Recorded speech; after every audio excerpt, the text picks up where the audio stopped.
The wolves are taking the children. In the far-flung reaches of the Alaskan wilderness, boys and girls are going missing from their yards and communal village play places.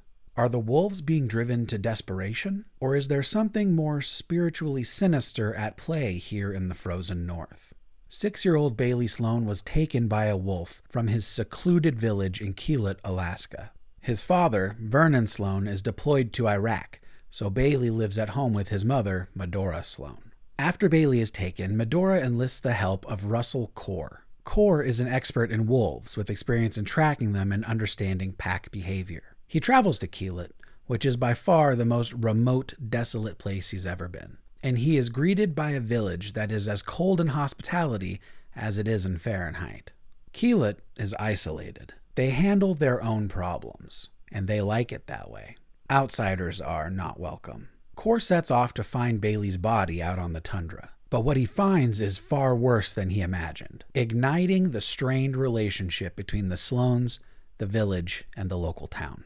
Hold the Dark by William Giraldi is a Southern Gothic-style story that really examines the human condition. Are wolves the beasts, or are we?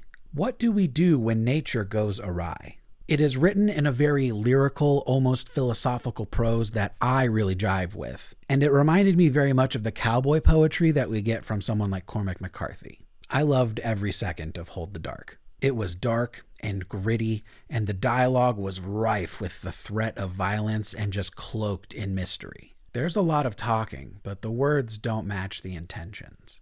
As much as Core is there to look for Bailey's body, he's also looking for understanding of himself, of the nature and sometimes darkness found in people who live in severe isolation, and how one knows when one's time is up.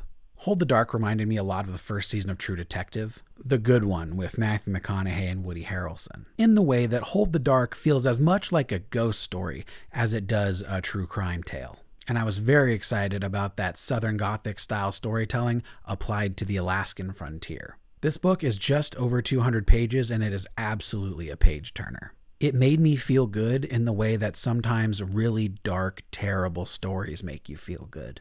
Sometimes it feels good to feel bad. It was absolutely morbidly satisfying. The character work is superb. The action is matter-of-factly brutal in a way that is a perfect representation of the relationships between the parties involved. I thought this book was really, really excellent.